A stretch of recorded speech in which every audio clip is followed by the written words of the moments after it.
Hello everybody, I hope you all are good in this lockdown. आज हम लोग semester 2 का चैप्टर 9 पढ़ने वाले हैं, which is direct proportion and inverse proportion. अभी बेसिकली ये चैप्टर सेमेस्टर 2 का फर्स्ट चैप्टर है। आज हम डायरेक्ट प्रपोर्शन क्या है वो पढ़ेंगे और उसके बेसिस पे कुछ एग्जाम्पल सॉल्व करेंगे, जिससे आपको पूरा क्लियर हो जाएगा कि डायरेक्ट प्रपोर्शन क्या है। ओके, चलो लेट्स बिगिन। स्टॉप किया। आपको ये सर्कल दिख रहा है?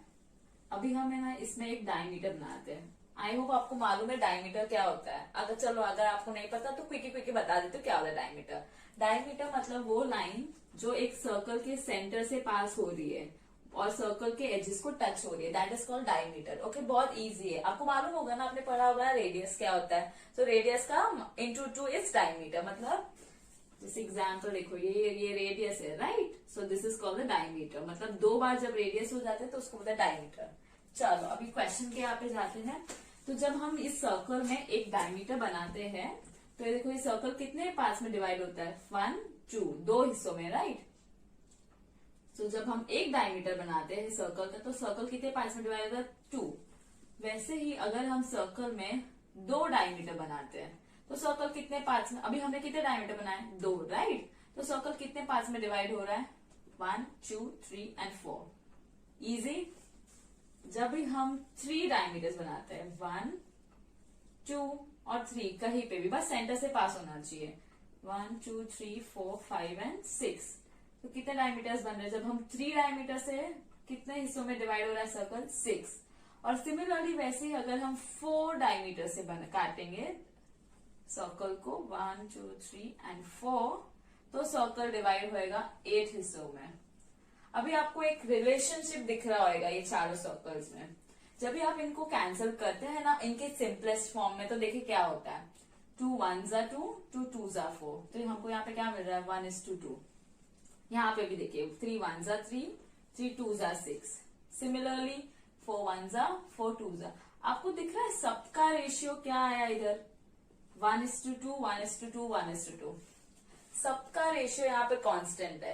बेसिकली इसका मतलब ये है, the number of diameters to the number of parts of the circle is constant for each of this sum. तो अभी हम देखो number of diameter to number of divisions यहाँ पे प्रॉपरली लिख लेंगे। देखो 1:2 था इसका फर्स्ट सर्कल का। जब डायमीटर्स 2 थे तब डिवाइड हुआ 4 हिस्सों में। जब 3 डायमीटर्स थे तो सर्कल डिवाइड हुआ 6 हिस्सों में। और जब 4 था तभी डिवाइड हुआ 8 हिस्सों में। और इन सबका रेशियोज हमने देखा 1:2 आया, करेक्ट? सो इसका मतलब number of diameters to the number of divisions का रेशियो इज ऑलवेज कांस्टेंट। तो आपको एक रिलेशनशिप दिखा है यहाँ पे, बहुत बेसिक और बहुत इजी है डायरेक्ट प्रोपोर्शन। जब एक डायमीटर था तभी सर्कल के कितने हिस्से हुए? 2, राइट? जैसे जैसे डायमीटर्स बढ़ते गए वैसे वैसे सर्कल के हिस्से भी बढ़ते गए, करेक्ट? सो इसको बोलता है डायरेक्ट प्रपोर्शन। जब एक चीज बढ़ती है तो दूसरी वाली चीज भी उसके अकॉर्डिंगली बढ़ती है, और जैसे दूसरी एक चीज घटती है तो दूसरी चीज भी घटती है। So that is basically direct proportion. ये अभी हम सेकेंड एग्जाम्पल कर रहे हैं। अगर आपके पास टेक्स्ट बुक है तो पेज नंबर 63 पे आप वो रीड करेंगे। चलो I read for you. The number of notebooks that the student of a government school receive is shown in this table. अभी आपको दिख रहे हैं चिल्ड्रंस के नंबर्स है, ये चिल्ड्रन बच्चे लोग हैं। और ये नोटबुक्स है कि उनको कितनी नोटबुक्स गवर्नमेंट स्कूल में, वो जो गवर्नमेंट स्कूल में है उनको कितनी नोटबुक्स डिस्ट्रीब्यूट कर रहे हैं। ओके, तो अभी आपको है ना, देखो जब 15 बच्चे होते हैं ना तो कितनी नोटबुक्स डिस्ट्रीब्यूट हो रही है? 90 नोटबुक्स। सिमिलरली जब 12 बच्चे होते हैं तभी 72 नोटबुक्स। और जब 10 बच्चे होते हैं तभी 60। और जब 5 बच्चे होते हैं तभी 30। तो हम इनको है ना, इनको फिर से हम सिंपलेस्ट फॉर्म में कर देंगे, ठीक है? अभी मुझे लगता है आपको आना चाहिए। ओके, 15 का टेबल अगर नहीं आता तो पढ़ लो। चलो 15 1s are 15 होता है और 15 6s are 90 होता है। तो इसका सिंपलेस्ट फॉर्म रेशियो में क्या आया? 1:6। 12 का table, so 12 1s are and 12 6s are 72। तो इसका भी रेशियो आया हमारा सिंपलेस्ट फॉर्म में आया 1:6। तो 10 का टेबल तो सबको आता है। 10 1s are and 10 6s are। Easy. 5 1s are and 5 6s are। अभी आपको दिख रहा है यहाँ पे सबके रेशियोज क्या है? 1/6, 1/6, 1/6, 1/6। So the ratio of the number of children to the number of notebooks is always constant. दिख रहा है ना आपको 1:6, 1:6, 1:6.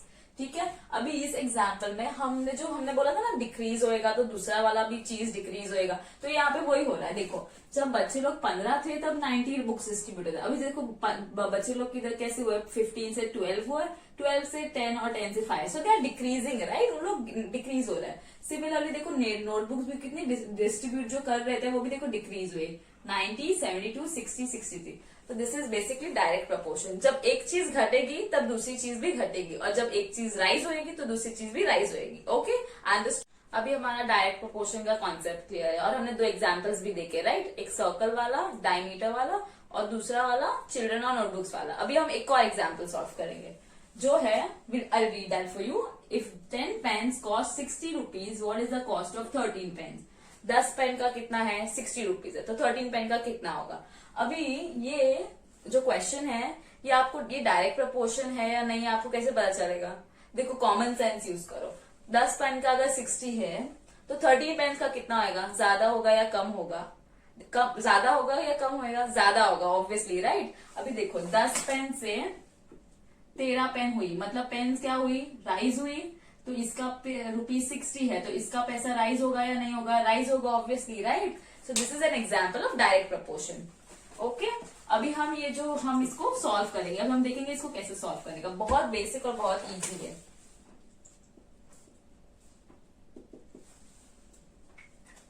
अभी हमको यहाँ पे क्या नहीं पता है, कॉस्ट ऑफ 13 पेन्स, करेक्ट। तो जो भी हमें चीज पता नहीं है हम उसको एक्स के इसमें लिखेंगे।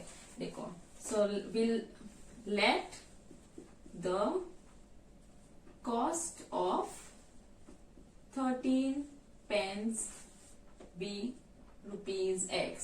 ये हम x क्यों लिख रहे हैं? क्योंकि हमको इसका वैल्यू नहीं पता और हम इसका वैल्यू फाइंड करेंगे। ओके, चलो बहुत इजी है। देखो यहाँ पे ध्यान से देखना, 10 पेन्स का कितना रुपीज है हम इसके नीचे लिखेंगे, कितना रुपीज है, 60, करेक्ट। और अभी ये पेन्स है, राइट, तो हम इसके सामने इसके पेन्स लिखेंगे। तो 13 पेन्स है, 13 पेन्स का कितना रुपीज है आपको पता है? नहीं, आपको नहीं पता है, बट हमने क्या लिया है उसके लिए, एक वेरिएबल लिया है, वेरिएबल क्या, एक्स। चलो उसको वापस यहाँ पे लिख देंगे। और ये अभी देखो, ये हमारा एक फ्रैक्शन है और ये हमारा दूसरा फ्रैक्शन है, बीच में आपको क्या दिख रहा है यहाँ पे, इज इक्वल टू। जब भी आपको इज इक्वल टू दिखेगा ना तो बेसिक सा एक है तरीका वैसे सॉल्व करने का। हमको बेसिक क्या करने का, क्रॉस मल्टीप्लीकेशन। तो अभी हम क्रॉस मल्टीप्लाई करेंगे। सो 10 इंटू एक्स, और बीच में जो इज इक्वल टू साइन है वो वापस आएगा, और 13 इंटू 60। चलो अभी इसको सॉल्व करेंगे। अभी हमने पढ़ा था ना इक्वेशन इन वन वेरिएबल में कि हम एक्स को कैसे लाते, एक्स का वैल्यू कैसे लाते हैं, वैसे ही हम इसको सॉल्व करेंगे। So 10x divide by 10 is equal to 13 into 60 divide by 10। यहाँ पे किया ना 10 से डिवाइड, इसलिए यहाँ पे भी करना पड़ेगा। Now this 10 and 10 gets cancel. Okay, अभी यहाँ पे 10 1s and 10 6s। So what is left over here? यहाँ पे x बचा है और यहाँ पे क्या बचा है, 13 इंटू 6। 13 का टेबल भी पढ़ लो। सो x 13 इंटू 6 इज 78। चलो इसका मतलब क्या, ये जो हमारा आया हमको x का वैल्यू मिल गया, परफेक्ट। अभी x हमने किसके लिए लिया था, कॉस्ट ऑफ 13 पेन्स। इसका मतलब द कॉस्ट ऑफ, इसका आंसर है the cost of 13 pence is ₹78। Understood? अभी डायरेक्ट प्रोपोर्शन का कॉन्सेप्ट एकदम क्लियर है ना? अगर कुछ भी डाउट हो तो नीचे पूछ लो कमेंट सेक्शन में, ठीक है। अब एक बार फटाफट क्विक रिकैप बता देती हूँ। अगर कोई भी एक चीज का कुछ भी इंक्रीज होगा या डिक्रीज होगा तो दूसरे चीज पे डायरेक्टली इफेक्ट करेगा। मतलब अगर वो इंक्रीज हुआ तो दूसरा चीज भी इंक्रीज होगा, और अगर वो डिक्रीज हुआ तो दूसरा चीज भी डिक्रीज होगा। चलो अभी हमने, हमारा गोल तो था सिर्फ डायरेक्ट प्रोपोर्शन एग्जाम्पल्स करने का, तो जो हो गया है। तो अभी हम तो प्रैक्टिस से हम गोल से आगे बढ़ रहे हैं। ओके, तो अभी हम प्रैक्टिस से 37 सॉल्व करेंगे। हम देखेंगे 1-2 सम सॉल्व करने का। ओके, चलो लेट्स बिगिन। तो फर्स्ट क्वेश्चन से बिगिन करते हैं। आई रीड द क्वेश्चन, ठीक है। If 7 kg onions cost 140 rupees, how much will we pay for 12 kg onions? बहुत बेसिक है। 7 kg का कितना रुपीस बोला हमने, 140। 12 kgs का कितना होगा, क्वेश्चन मार्क। अभी हमको पता नहीं है, ठीक है। अभी हमने जो लास्ट सम देखा था ना, अभी इससे पहले वाला सेम वैसा ही सम है, एग्जैक्ट कॉपी, ठीक है। It's really easy to solve. अभी हमने पढ़ा था ना, जो हमारे पास नहीं है उसको हम क्या लेंगे, उसको हम लेंगे x रुपीज। तो हम पहले है ना सॉल्यूशन में स्टेटमेंट लिख देंगे। Let us suppose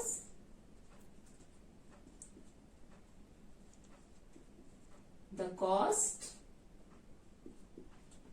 of 12 kg onion be rupees x। Okay, फिर अभी हम सोल्यूशन हो या हम सॉल्व करना चालू करेंगे। 7 kgs का कितना रेट है, 140 रुपीज। उनके नीचे लिखेंगे, अभी ऊपर वाले जो है वो केजी है, राइट, तो इनके सामने भी हम केजी वाला लिखेंगे। अब नंबर 12 kgs, यहाँ पे हमने क्या लिया है, अभी हमने यहाँ पे देखो x लिया, राइट, तो अभी हम फिर से x लिखेंगे। अभी ये देखो, ये एक फ्रैक्शन है, ये दूसरा फ्रैक्शन है, और यहाँ पे बीच में इक्वल टू है। बीच में इक्वल टू है तो हमको सिंपली क्या करना है, क्रॉस मल्टीप्लिकेशन, ठीक है। सो देखो 7 into x is equal to 12 into 140, correct. ये देखो, ये इनसे और ये इससे। अभी हमने पढ़ा है ना, इसको हमें हटा देंगे हम 7 को। सो हम कैसे हटाएंगे, डिवाइड बाय 7 करके, करेक्ट। फिर अभी हमने यहाँ पे किया, इसलिए हम यहाँ पे भी कर देंगे ना। ये और ये कैंसिल हो गया, और अभी हम 7 के टेबल से कैंसिल, 7 1 7, 7 2 14 और 0। अभी यहाँ पे सिर्फ x बचा है, और यहाँ पे बचा है 12 इंटू 20। अभी 12 इंटू 2 कितना होता है, 24, राइट। तो 24 लिख देने का, और यहाँ पे एक 0 है, इसलिए हम यहाँ पे एक 0 डाल देंगे। इजी। तो अभी हमारा आंसर आ गया। हमारा आंसर क्या आया, 240। ये 240 क्या है, अभी हमने किसका, 12 kg अनियंस का कॉस्ट रुपीज x किया था, राइट। तो and x is equal to 240, इसलिए इसका मतलब ये है कि the cost of 12 kg onions is rupees 240। Easy. चलो अभी साथ में सेकेंड क्वेश्चन रीड करेंगे। If 600 rupees buy 15 bunches of feed, how many will 1280 rupees buy. अभी हमने जो देखो पहले दो सम किए थे, पेन्स का और अनियंस का, उसमें कैसे था, पेन कितने लाए और अनियन कितने लाए बताए थे। यहाँ पे हम और उनके कॉस्ट हमको फाइंड करने थे, लेकिन ये सब में उल्टा दिया है। सम वही है, बस थोड़ा उल्टा दिया। उल्टा क्या दिया है, इसमें रुपीज और हमको कॉस्ट पता है, बस हमको बंचेस कितनी आएगी वो नहीं पता है। तो चलो साथ में सॉल्व करते हैं। अभी हमको जो पता नहीं है, हम फिर से उनको क्या लेंगे, कौन से वेरिएबल में लेंगे, एक्स, करेक्ट। चलो very good, let's start.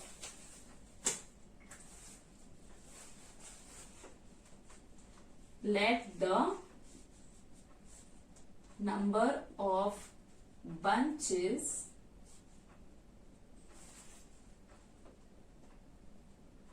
which we can